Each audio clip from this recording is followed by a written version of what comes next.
7-year-old Jamal Washington stepped between the bullies and a girl he barely knew. 3 against 1. Fists flew. Blood dripped. He took every hit without crying out. What Jamal didn't know, that little girl's father wore a patch most people feared. And when Marcus Carter got the call that someone had protected his daughter, Aaliyah, he made a single phone call. By dawn, 670 motorcycles would roll into that small town. The school principal's hands were shaking when he saw what was coming down Main Street. Before we dive into the story, make sure to subscribe to the channel and tell us in the comments where you're watching from.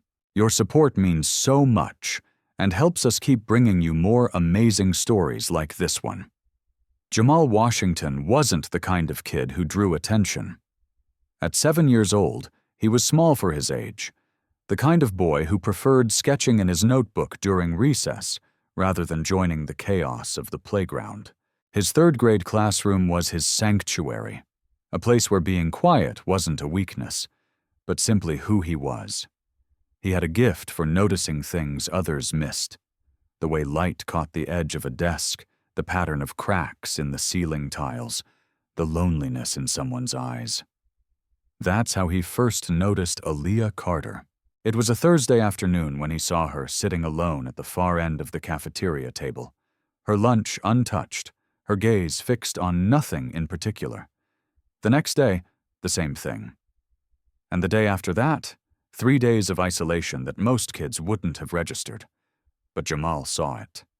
He recognized something in her solitude that mirrored his own, not the comfortable kind of being alone, but the heavy kind that pressed down on small shoulders. Aaliyah was different from the other kids, and difference in elementary school might as well be a target painted on your back. Her jacket was worn leather, patches sewn on by hand. Her lunchbox had motorcycle decals. She didn't talk much, and when she did, there was a guardedness in her voice that suggested she'd learned early that words could be used against you. Jamal had no idea what he was about to walk into would change everything. The afternoon bell rang, releasing a flood of children onto the playground. Jamal gathered his things slowly, watching through the classroom window as Aaliyah made her way towards the swing sets at the far edge of the yard. She walked with her head down, hands tucked into her pockets, trying to be invisible, but 3 8th-graders had already spotted her. Ethan Brooks was the kind of bully who'd learned cruelty from watching the adults in his life wield power without consequence. He was 13, bigger than most kids his age, and he'd surrounded himself with 2 followers who laughed at his jokes and validated his worst instincts. They moved toward Aaliyah like predators who'd identified the weakest member of the herd. Jamal watched from 30 FT away as Ethan grabbed the sleeve of Aaliyah's jacket, jerking her backward. "Nice jacket, freak. Your weirdo biker dad give you that." The words carried across the playground, sharp and designed to wound. Aaliyah tried to pull away, but Ethan's grip tightened. His friends circled closer, blocking her escape routes, their laughter harsh and ugly. "I bet he's in a gang," one of them sneered, shoving Aaliyah's shoulder. She stumbled, catching herself against the swing set pole. "Does he beat people up? Is that what bikers do?" Another shove, harder this time. Aaliyah's eyes were wide now, scanning for a teacher, for help, for anyone. But the playground monitors were on the other side of the yard, breaking up a different conflict, oblivious to what was unfolding in the shadows of the swing sets. Jamal's hands were shaking. Every instinct told him to look away, to stay safe, to be invisible like he'd always been. But something stronger rose in his chest, a conviction that watching wrong happen and doing nothing made you part of the wrong. His feet moved before his mind fully decided, carrying him across those 30 ft of playground concrete toward 3 boys who outweighed him by 40 lb each. "Leave her alone." His voice came out smaller than he'd hoped, but it came out. That was something. Ethan turned, surprise flickering across his face before it twisted into something darker. A new target had just volunteered itself, and bullies never passed up an opportunity like that. If you've ever stood up for someone weaker, you understand what Jamal did. Comment, respect, if you believe in protecting others. What Jamal didn't know was that Aliyah's father was already on his way to the school. The school nurse's office smelled of antiseptic and institutional worry. Jamal sat on the examination table, his shirt stained with blood that had poured from his broken nose. The nurse worked quietly, her hands gentle, but her face tight with anger at what had been allowed to happen on school grounds. Broken nose, cracked rib, bruising that would turn his small torso into a canvas of purple and yellow for weeks to come. Each injury was catalogued, documented, evidence of a violence that should never have touched a 7-year-old body. Keisha Washington arrived 23 minutes after the call, her work apron still tied around her waist, flour dusting her forearms from the bakery where she'd been in the middle of her shift. She was a single mother who worked 2 jobs to keep their small apartment and food on the table, and the sight of her son's battered face shattered something fundamental in her. Her hands trembled as she reached for him, tears streaming down her cheeks as she took in the split lip, the swollen eye, the way he winced when she touched his side. "Baby, what happened? Who did this to you?" Her voice broke on the words, maternal anguish flooding every syllable. But Jamal, even through his pain, even with his body screaming from what he'd endured, looked up at his mother with eyes full of worry that wasn't for himself. "Is Aliyah okay, Mom? Did they hurt her? I tried to make sure she could run. Is she safe?" The nurse had to look away, overwhelmed by the selflessness of a child who'd taken a beating to protect someone else and couldn't stop thinking about whether he'd succeeded. Keisha pulled her son close as carefully as his injuries would allow and wept into his hair. This boy, her beautiful, gentle boy who drew pictures and read books and never raised his voice, had stepped between violence and another child. Pride and heartbreak warred in her chest, 2 emotions so intertwined she couldn't separate them. While Keisha held her son, a very different scene unfolded in Principal Harlan's office down the hall. The 3 bullies sat in chairs lined against the wall, Ethan Brooks in the center, his expression a careful mask of teenage indifference. Their parents had been called, and they'd arrived with the speed that money and influence provided. The Brooks walked in first. Mr. Brooks, in his tailored suit, still on the clock from his law firm downtown. Mrs. Brooks in tennis whites, inconvenienced by the interruption to her afternoon. The other parents followed, equally polished, equally prepared to protect their children from consequence. Principal Harlan, a man who'd spent 23 years in education and had learned when to fight and when to fold, began explaining the situation. 3 8th graders had attacked a 3rd grader. The injuries were severe. There would need to be consequences. But before he could finish, Mr. Brooks leaned forward, his voice carrying the practiced authority of someone who'd spent a career bending systems to his will. "Principal Harlan, let's be very clear about something. Boys will be boys. Playground scuffles happen.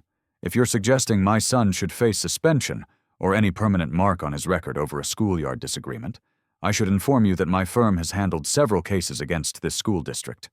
We'd hate to add another." The threat hung in the air, unsubtle and effective. The other parents nodded. A united front of wealth and connection, and the unshakable belief that their children's futures mattered more than justice. Principal Harlan felt his resolve crumble. The school board wouldn't back him, not against families like these. He'd seen it happen before, watched consequences evaporate when the right last names were involved. He began negotiating down from suspension to detention, from permanent records to stern warnings, from accountability to nothing that mattered. The system was failing in real time, spineless and predictable. But there was one parent they hadn't called yet, one father who hadn't been informed that his daughter had been cornered, terrorized, and saved by a 7-year-old boy who'd paid in blood for his courage. Marcus Carter's phone rang at 3:47 in the afternoon.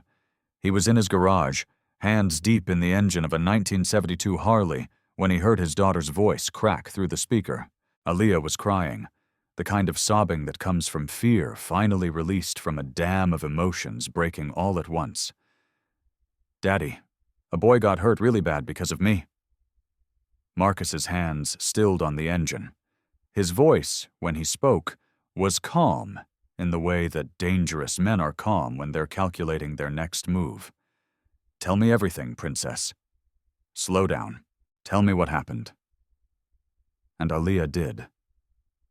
She told him about the bullies, about being cornered, about Jamal Washington stepping between her and the violence, about how small he was, how brave, how he told her to run while he took hit after hit, about how the school nurse had called an ambulance, how Jamal's nose was broken, how he'd protected her with his own body, and about how the school was doing nothing, how the bullies' parents were in the principal's office right now making it all go away. Marcus listened to every word. He didn't interrupt, didn't rush her, just let his daughter tell him about the injustice she'd witnessed and the courage that had saved her. When she finished, when her voice had gone hoarse from crying, Marcus's response was measured and quiet. "I'll handle it, Princess. You did good telling me. Everything's going to be okay." He hung up and stood in his garage for a long moment, his jaw set, his mind already moving through what came next. That phone call would set in motion something this town had never experienced. Marcus Carter walked back into his garage and pulled out his phone. The contacts list read like a map of the southern seaboard. Names and numbers of men who'd ridden together, bled together, stood as brothers for decades. He started with his own chapter vice president, then moved outward like ripples in water. Atlanta first. "A kid protected my daughter and paid the price. The school won't do right. We will." The response was immediate.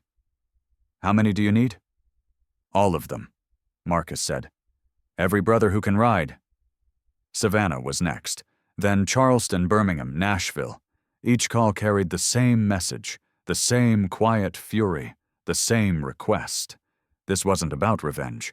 This was about showing a small town that when systems fail, when adults choose comfort over courage, when money silences justice, there are still people who remember what it means to stand up for those who can't stand up for themselves.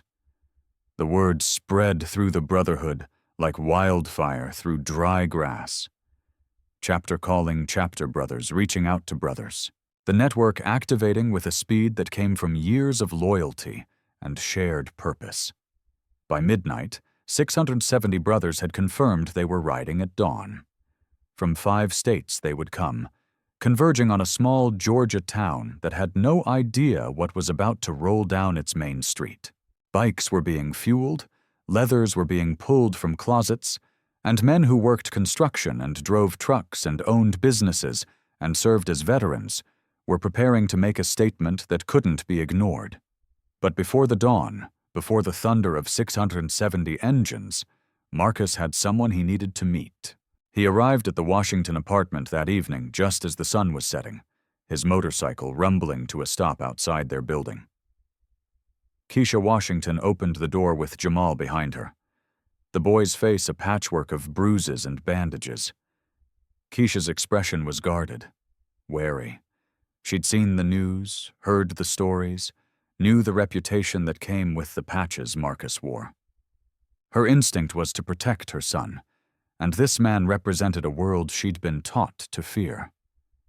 Marcus saw her hesitation and understood it. He took off his sunglasses, held her gaze with respect, and spoke quietly. "Mrs. Washington, my name is Marcus Carter. That's my daughter Aaliyah that your son protected today. I came to say thank you, and to meet the bravest kid I've ever heard of." Keisha's shoulders relaxed slightly, enough to step aside and let him enter. Marcus moved into their small living room with a gentleness that contradicted every stereotype, lowering himself to one knee so he could look Jamal in the eye at his level. "You protected my little girl," Marcus said, his voice soft but firm. "You didn't know her, you didn't know me. You just saw someone who needed help and you stepped up. That makes you family." He reached into his vest pocket and pulled out a coin worn smooth from years of carrying. The chapter emblem etched into the metal. It was his personal coin, the one given to him when he'd earned his patch, the one he carried for luck and memory. He pressed it into Jamal's small palm and closed the boy's fingers around it.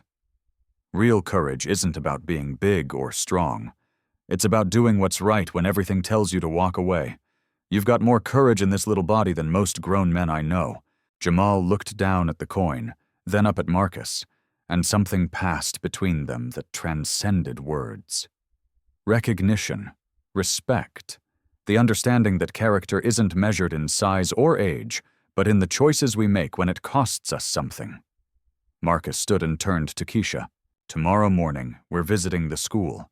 Not for violence, for justice. There are some things that need to be said. Some people who need to understand that protecting bullies because their parents have money isn't acceptable. Will you trust me? Keisha looked at her son, his face bruised from doing the right thing. Then at this leather-clad stranger who'd shown Jamal more respect in 5 minutes than the school board had shown all day. She thought about Principal Harlan's weak excuses, about the Brookses' threats about a system that had failed her boy completely. She looked back at Marcus and nodded. If you think the school failed Jamal, hit that subscribe button. Cowards shouldn't get away with this. Neither of them could imagine what the next morning would bring. The rumble began at 5:47 in the morning. From Atlanta, a column of 83 motorcycles rolled onto Interstate 75, their headlights cutting through the pre-dawn darkness like a river of light. From Savannah, 97 brothers headed west on Route 16, their engines creating a symphony of raw power that echoed off the surrounding hills. Charleston sent 112. Birmingham contributed 78, and from Nashville, 200 riders made their way south through the morning mist. They converged on small-town Georgia from 5 different directions.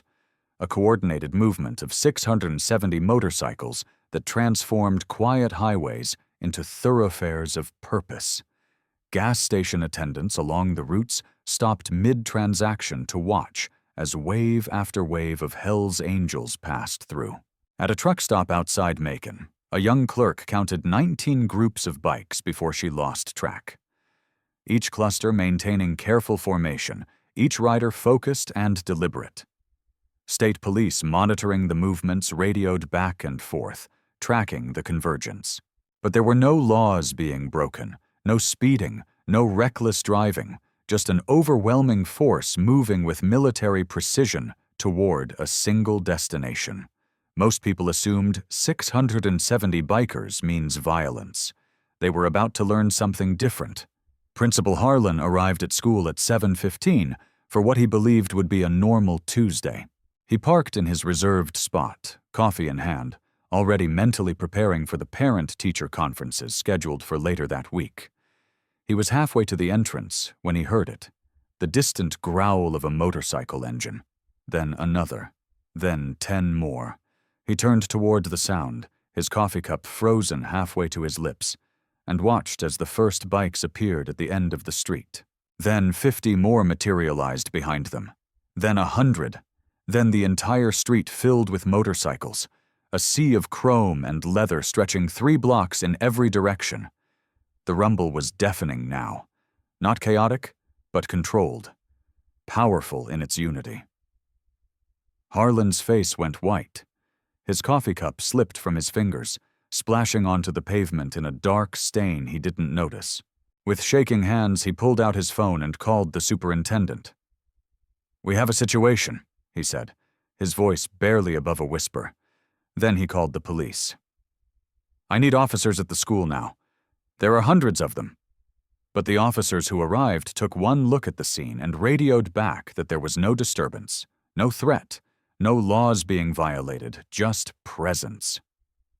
Overwhelming, undeniable presence. Marcus Carter dismounted from his bike at exactly 7:30. 670 brothers cut their engines in unison, and suddenly the morning was filled with an eerie silence, broken only by the tick of cooling metal. Marcus removed his helmet slowly, deliberately, and began walking toward the school entrance.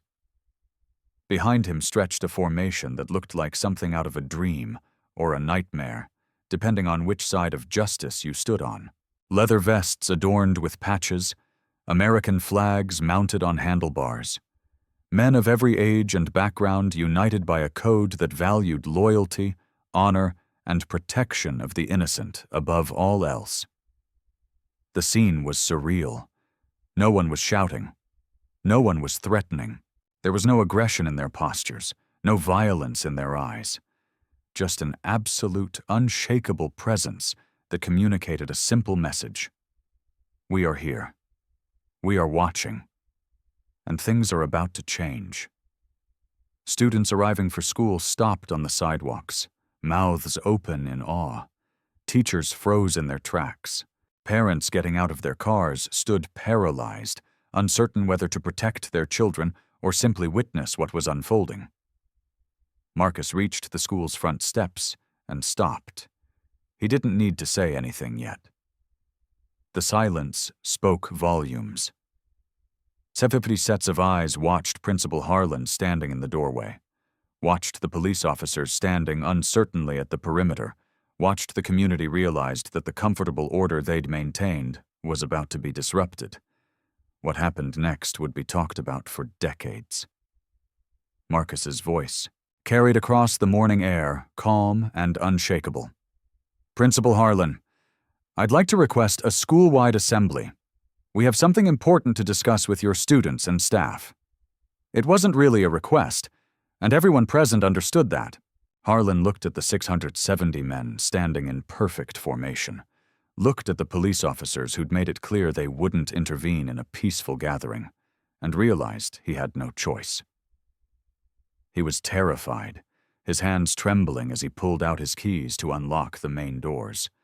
But he was also legally required to maintain order and ensure student safety.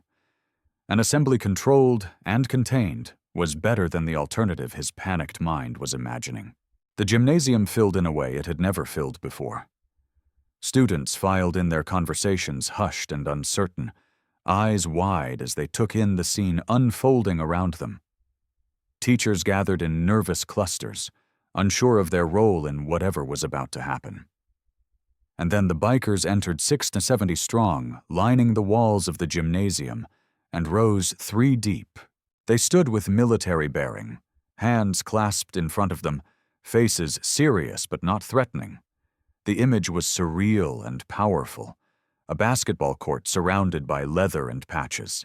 Teenage students sitting in bleachers ringed by men who represented everything their suburban lives had taught them to fear.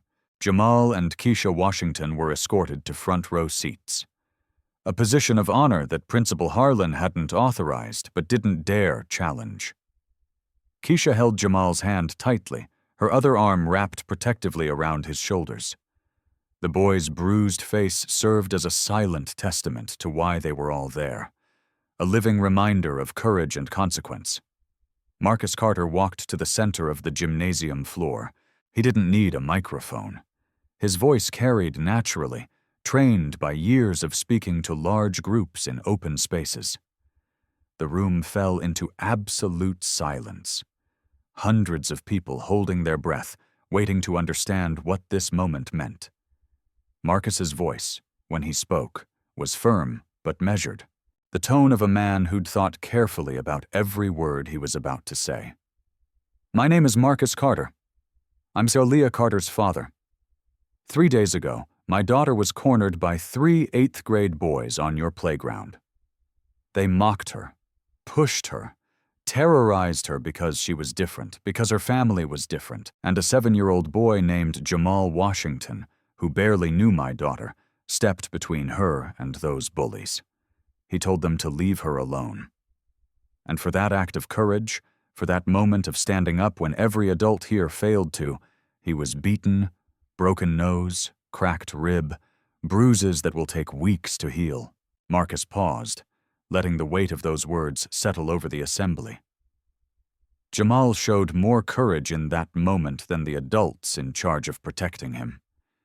He's 7 years old, and he understood something that apparently needed to be taught to the grown-ups in this building. You don't walk away when someone weaker needs protection. You don't stay silent when you see injustice. You stand up even when it costs you something.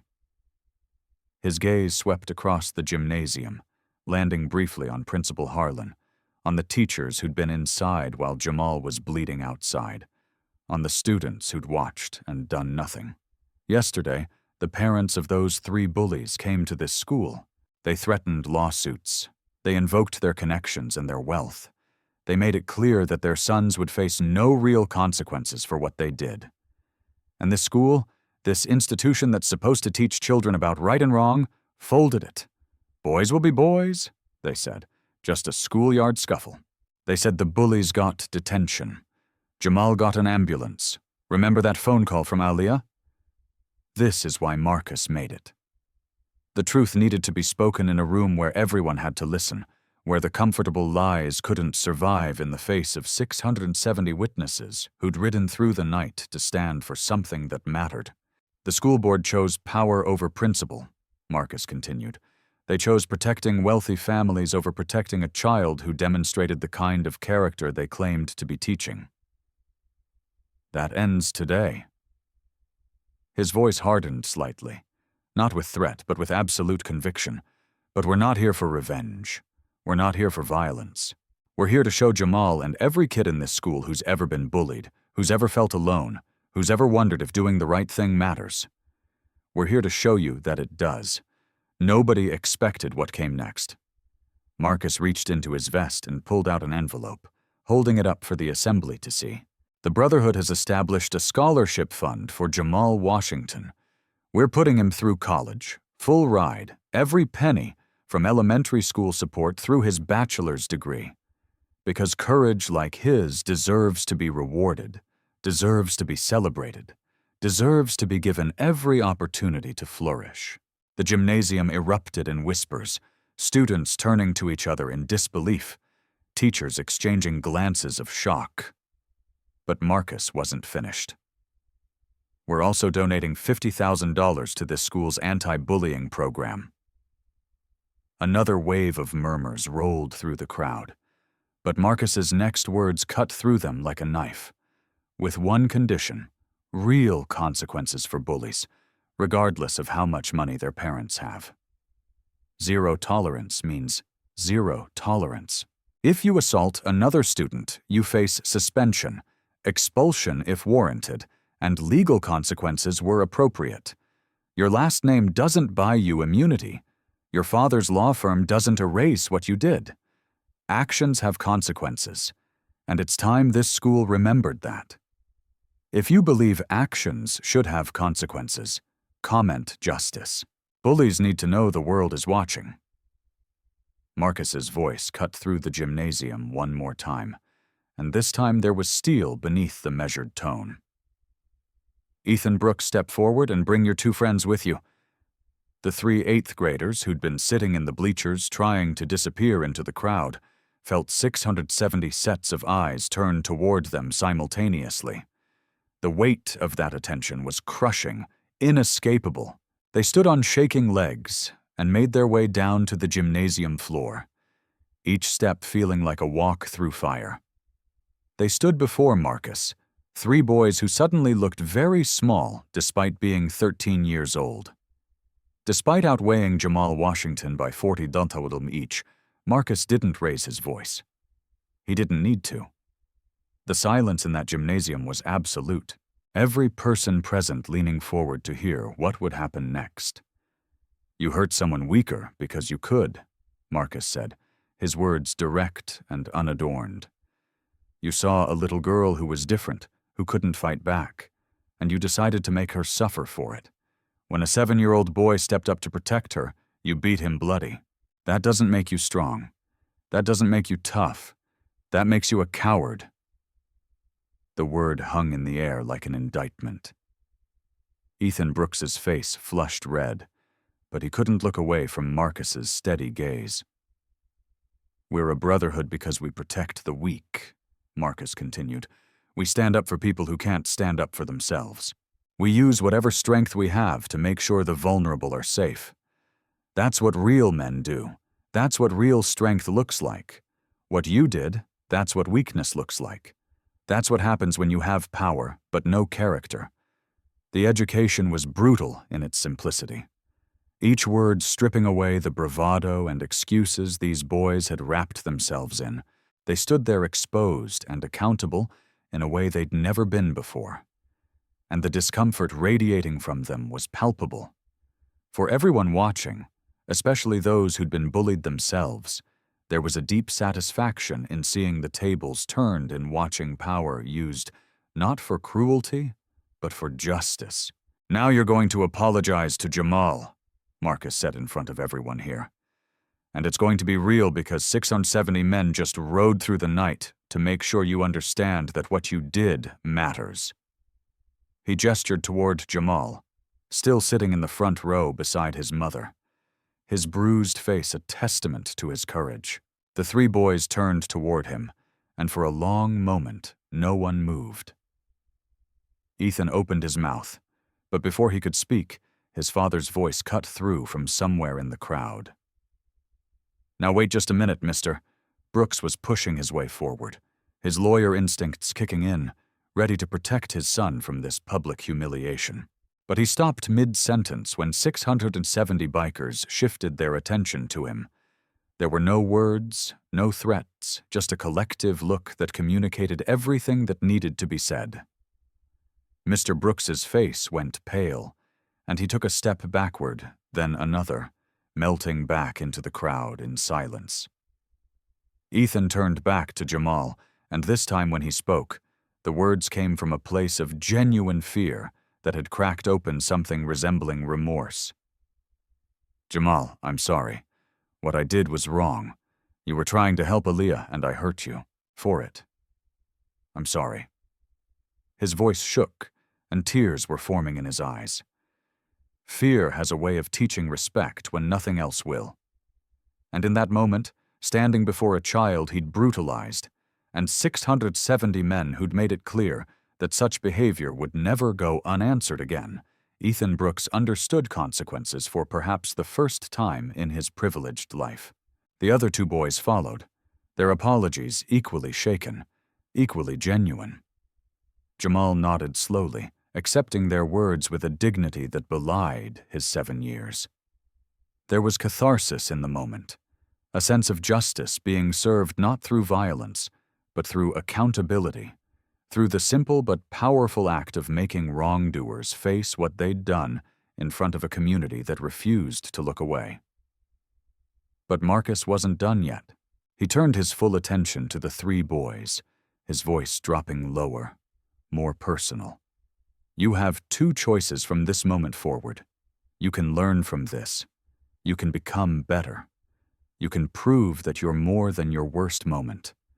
You can be the kind of men who protect instead of harm, who stand up for others instead of tearing them down. That path is open to you, and nobody here wants to see you fail at it." He paused, letting that possibility settle, "where you can keep being cowards. You can go back to using your size and your parents' money to hurt people weaker than you. But know this, Jamal has 670 brothers now. You touch him again. You touch all of us. You go after Aaliyah again. You go after any kid in this school who can't defend themselves. And we'll be back. Not for violence, but for accountability. And next time, the whole country will be watching." The warning carried the weight of absolute certainty, a promise and a boundary drawn in unmovable lines. It wasn't a threat of harm. It was something more powerful. It was the assurance that actions would have consequences, that bullies could no longer hide behind wealth and influence, that there were people willing to stand up and make sure justice meant something. The three boys nodded, and in that moment, something fundamental shifted in the gymnasium, in the school, in the understanding of what would and wouldn't be tolerated going forward. When Marcus dismissed the assembly, something unexpected happened. Instead of the gymnasium emptying in fearful silence, students began approaching the bikers, not with terror, but with curiosity. A tentative hand raised here. A quiet question asked there, And suddenly the walls that separated leather-clad brotherhood from suburban childhood began to dissolve. A teenage girl asked one of the older bikers about the patches on his vest, and he explained each one with patience and pride. The chapter he belonged to, the rides he'd completed, the charities they supported. She listened, fascinated, her preconceptions crumbling with every word.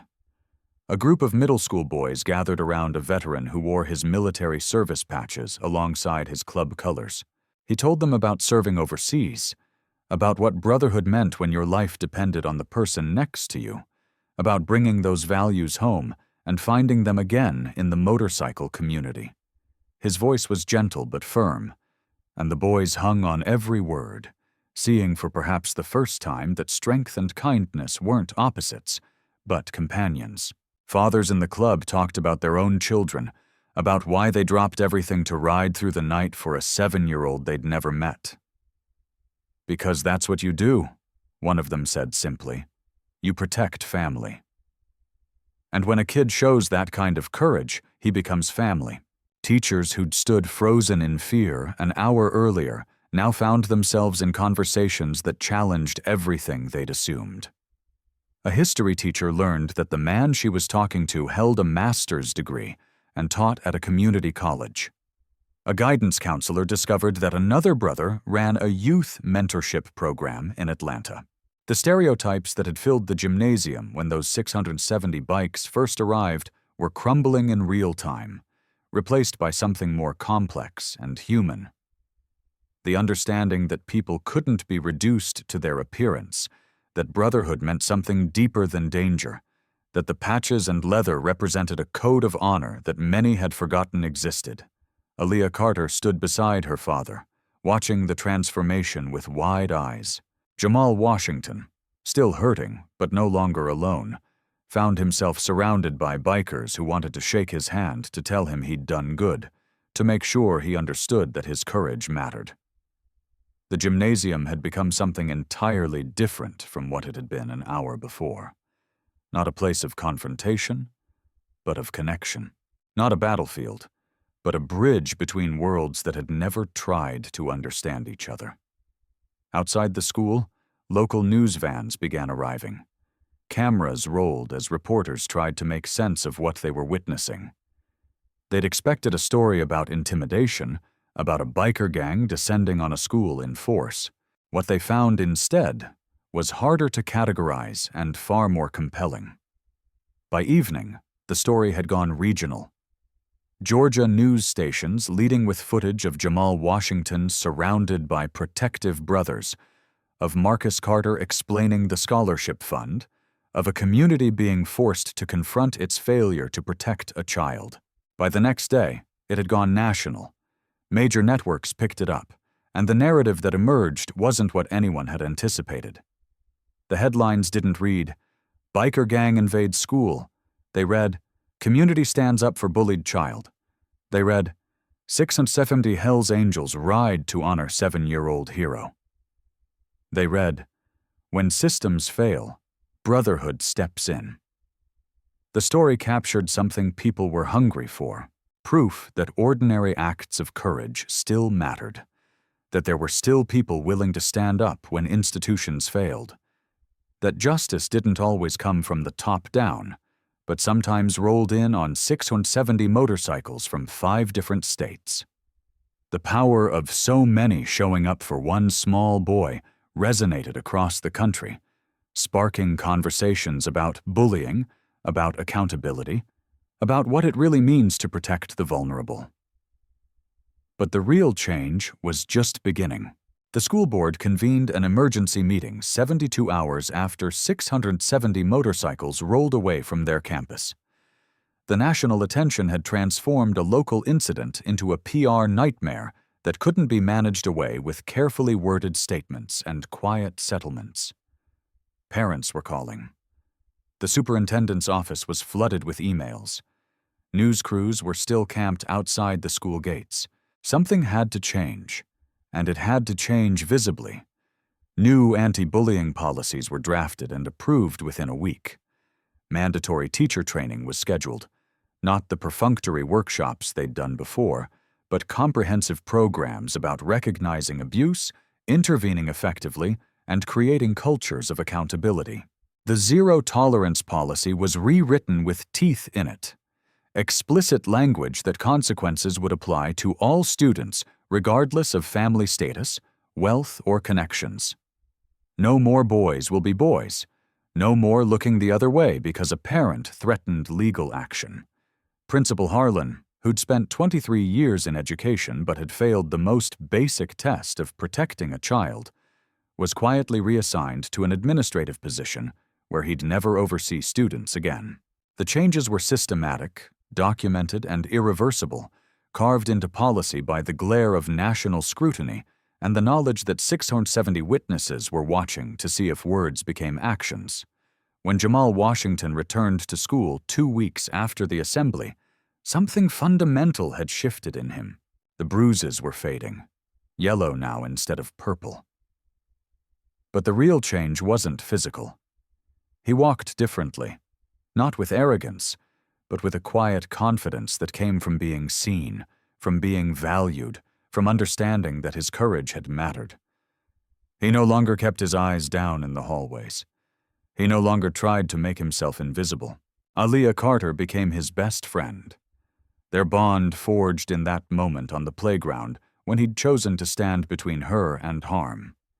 They ate lunch together, worked on art projects side by side, and became inseparable in the way that shared trauma and mutual protection creates unbreakable connections. Other kids noticed the ones who'd been bullied, who'd eaten alone, who'd learned to stay quiet and hope the predators picked someone else. They found their voices. A 5th grader reported harassment that had been going on for months. A 6th grader spoke up when he saw a smaller kid being cornered. The culture shifted because Jamal had shown them what was possible, and because the school, under the weight of national attention and a $50,000 donation with strings attached, actually started enforcing consequences. Remember that shy artist from the beginning? Watch what courage unlocked. Not just in him, but in every child who'd been waiting for permission to believe that standing up mattered. Ethan Brooks's transformation began quietly, almost invisibly. His parents were humiliated by the national attention. Their names dragged through news cycles and social media threads about privilege and accountability. They threatened lawsuits, then withdrew them when their lawyers explained that suing over being held accountable for assault wasn't the victory they imagined. But Ethan himself experienced something different. Something had changed when 670 men showed him what real strength looked like. Not domination, but protection. Not cruelty, but courage. He started small, sitting with a kid who ate alone in the cafeteria.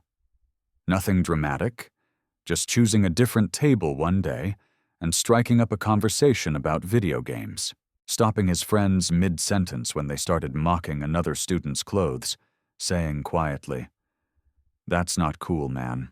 Leave it." The redemption wasn't instant or complete. Patterns carved over years don't disappear overnight. But the possibility was there, nurtured by the memory of standing in front of a gymnasium full of people who'd made him face what he'd done, and then offered him a path to become something better. Marcus Carter became a fixture in Jamal Washington's life in the weeks and months that followed. Saturday mornings meant the rumble of a motorcycle pulling up outside their apartment, and Jamal would race to the window to see Marcus waiting with a specially fitted sidecar attached to his bike. They'd ride through the countryside, Jamal's small frame secure in the protective shell, his face lit up with joy as the wind rushed past and the world opened up in ways it never had before. During those rides, Marcus taught him things that went beyond mechanics and horsepower.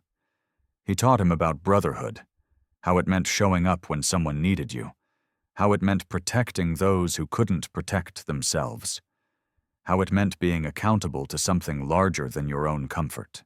He taught Jamal about respect, about standing up without using violence, about how real strength was measured not in how many fights you won, but in how many you prevented. The lessons weren't lectures, but conversations, stories shared over diner breakfasts after long rides. Wisdom passed down from a man who'd learned hard truths and wanted to spare this boy from learning them the hardest way. Keisha Washington watched her son flourish under this mentorship with gratitude that sometimes brought tears to her eyes. She was a single mother who'd done everything she could, but she knew Jamal needed a male role model, someone who could teach him what honor looked like in action. Marcus filled that role with a gentleness that contradicted every stereotype she'd ever held about men who wore those patches. Jamal's story, meanwhile, rippled far beyond one small town in Georgia. The national coverage had reached brothers and chapters across the country, and in clubs from California to Maine, conversations were happening about what they'd witnessed. The Brotherhood had always supported causes: toy drives at Christmas, charity rides for veterans, fundraisers for families in need. But Jamal's courage had sparked something different, something more focused. One 7-year-old's courage created something nobody expected. The Hells Angels announced the launch of the stand-up program in a press conference that drew media from around the world. It was a nationwide initiative designed to reward children who protected others, who showed courage in the face of bullying, who stood up when standing up cost them something. Kids who were nominated by teachers, parents, or community members would receive recognition, mentorship opportunities, and educational funding. The program offered connections to local chapters where children could find positive male role models, learn about mechanics and craftsmanship, participate in community service, and understand what brotherhood really meant. But it went deeper than recognition. The program established a network of support for schools struggling with bullying, providing funding for comprehensive anti-bullying initiatives, training for staff, and resources for students who needed them. Jamal's beating, that moment of violence on a playground that could have been just another statistic in a country plagued by childhood cruelty, became a catalyst for helping thousands of children.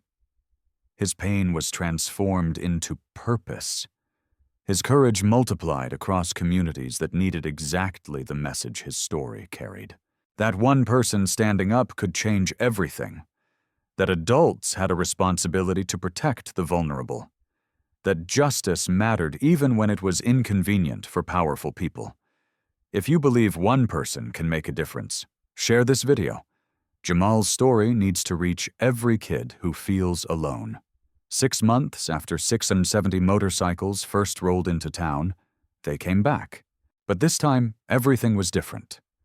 The club organized an appreciation ride with Jamal and Keisha Washington as guests of honor, a celebration of courage and the changes that had rippled outward from one small boy's decision to stand between cruelty and innocence. The morning began at the town square where the bikes assembled in formation, chrome gleaming in the sunlight, engines rumbling in that familiar thunder that had once signaled confrontation, but now promised something entirely different. Jamal sat in the sidecar beside Marcus's bike, his face beaming with excitement rather than fear. Keisha rode behind another club member, her arms wrapped around his waist, trusting these men who'd become family in the strangest and most beautiful way. When the procession began moving through town, something remarkable happened.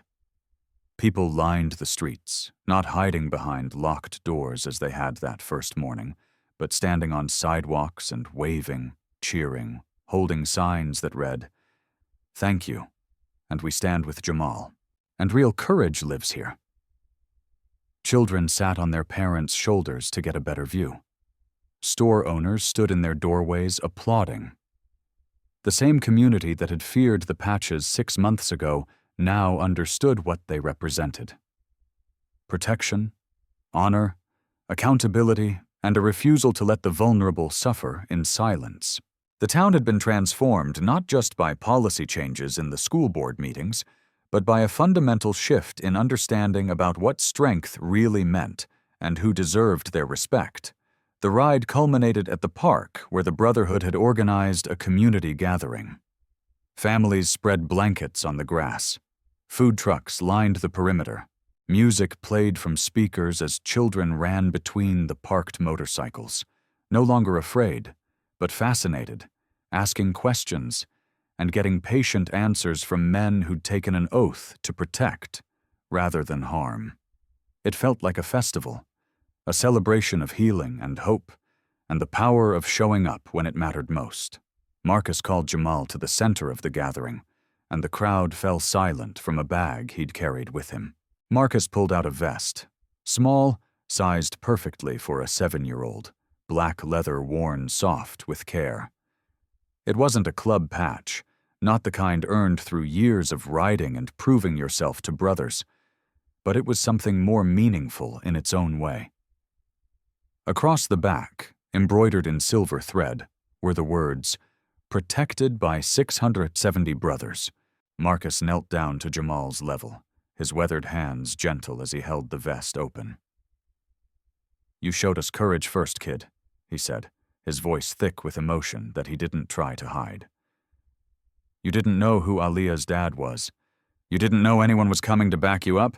You just saw someone who needed protection, and you stood up. That's the purest kind of bravery there is. This vest means your family. It means 670 brothers have your back, always." Jamal slipped his arms through the vest, and Marcus adjusted it carefully, making sure it fit just right. The boy stood there, small but no longer fragile, wearing a symbol of belonging that meant more than any trophy or certificate ever could. Keisha stood nearby, tears streaming down her face, watching her son being honored by men who'd shown him what it meant to be strong without being cruel, powerful without being oppressive. Aaliyah ran forward and threw her arms around both Jamal and her father. The three of them caught in a moment of pure connection, a family forged not by blood, but by courage and protection, and the decision to stand up when everything said to walk away. The crowd erupted in applause, 670 bikers and hundreds of community members celebrating a child who'd reminded them all what mattered. The circle was complete. From violence to justice, from fear to understanding, from isolation to belonging. Marcus Carter stood in the park as the celebration continued around him. But for a moment, he stepped away from the noise and the joy to share something that needed to be said. His words were measured, thoughtful, carrying the weight of a man who'd lived long enough to understand what truly mattered and what was just noise. He spoke with the kind of clarity that comes from having your convictions tested and proven true. "People see the leather and think danger," he began, his voice steady and certain. "They see the patches, the motorcycles, the brotherhood, and they make assumptions based on movies and stereotypes in fear of what they don't understand. But brotherhood isn't about intimidation. It's not about violence or territory or any of the things people imagine when they see us roll through town. Brotherhood is about protection. It's about showing up when someone needs you, even if you've never met them, even if there's nothing in it for you except knowing you did the right thing." He paused, letting those words settle, his gaze direct and unflinching. Jamal protected Aaliyah when no one else would. A 7-year-old boy stepped between a little girl and 3 bigger kids who wanted to hurt her. He didn't think about the consequences. He didn't calculate whether it was safe. He just saw someone vulnerable and decided that mattered more than his own safety. That's courage in its purest form. And when the system failed him, when the school chose money and influence over justice, when the adults who were supposed to protect him instead protected his attackers, we stepped in. We protected Jamal because that's what real strength is. Standing up for those who can't stand up for themselves. Marcus's voice carried the kind of conviction that couldn't be faked, couldn't be manufactured for cameras or public relations. Real strength isn't about how much pain you can inflict. It's about how much you're willing to endure to protect someone else. It's about using whatever power you have, whether that's physical strength, numbers, resources, or just your voice to make sure the vulnerable are safe. Jamal understood that at 7 years old, 670 brothers understood it when we dropped everything to ride through the night for a kid we'd never met. And now thousands of people across this country understand it, because Jamal's story reminded them that courage still matters, that standing up still matters, that one person choosing to do the right thing can change everything. He looked out at the gathering, at Jamal wearing his vest and playing with Aaliyah, at Keisha Washington finally able to smile without worry shadowing her eyes, at a community that had been transformed by being forced to confront its own failures and choosing to do better. This isn't about bikers or schools or any specific group, Marcus continued. This is about all of us remembering that we have a responsibility to protect those who can't protect themselves. Children, the elderly, anyone who's vulnerable and alone and facing something bigger than they can handle. That's what brotherhood means. That's what community means. And that's what Jamal taught us all. His final words were simple, but carried the weight of everything that had happened, everything that had changed, everything that would continue to ripple outward from that moment on a playground when a small boy decided that doing right mattered more than staying safe. People see the leather and think danger. But when you really look, when you get past the surface and understand what we stand for, you see something different. You see men who remember what it means to protect. You see brothers who won't let courage go unrewarded or injustice go unchallenged. And you see a promise that as long as we're around, kids like Jamal will never stand alone. Closing and final CTA 58, Col 060, Col 00. So where are they now?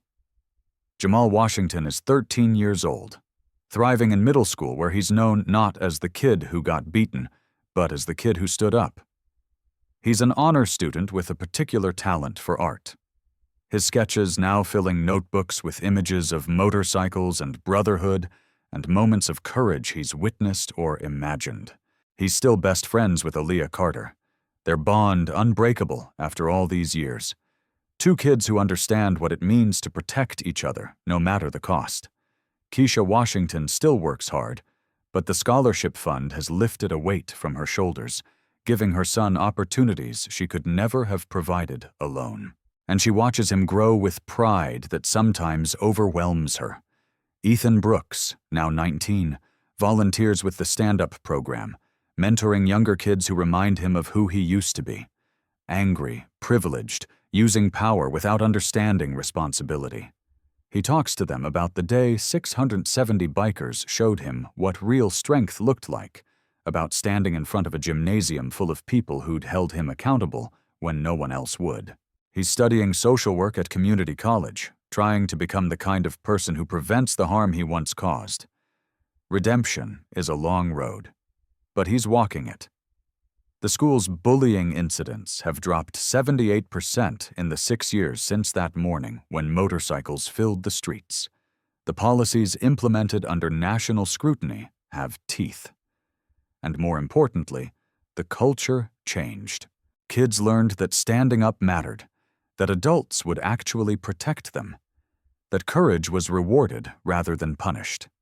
And across the nation, the Brotherhood Stand-Up program has helped 2,400 children. Kids who protected others, who showed courage when it cost them something, who needed to know that their actions mattered and that someone was watching, someone cared, someone would stand with them. Jamal stood up when it mattered. 670 brothers stood up for him. Now, it's your turn. If you believe in protecting those who can't protect themselves, subscribe to this channel. Let this story reach further, touch more lives, remind more people that courage still matters in a world that sometimes makes it feel like looking away is easier. Comment "Stand Up" if you refuse to let bullies win. If you believe that justice shouldn't depend on how much money someone's parents have. If you think that one person standing between cruelty and innocence can change everything. Your comment isn't just words on a screen. It's a statement, a moral stance, a declaration that you're on the side of the vulnerable. and you won't stay silent. Share this story with someone who needs to know they're not alone. Maybe it's a kid who feels invisible in their school cafeteria. Maybe it's a parent struggling to protect their child from a system that keeps failing them. Maybe it's someone who's forgotten that courage still exists, that brotherhood still means something, that standing up when everything tells you to walk away is the truest measure of character. Because that's what Jamal taught us. Courage doesn't wear a patch. It doesn't ride a motorcycle, or carry a title, or need permission from anyone. Courage lives in the heart of a 7-year-old boy who saw someone in danger and decided that mattered more than his own safety. It lives in 670 men who dropped everything to show that childhood courage would not go unanswered. And it lives in you if you choose to stand up when your moment comes, because it will come. And when it does, remember Jamal Washington. Remember what happened when one small boy refused to walk away, and know that you don't have to face it alone. Stand up. The world is watching, and so are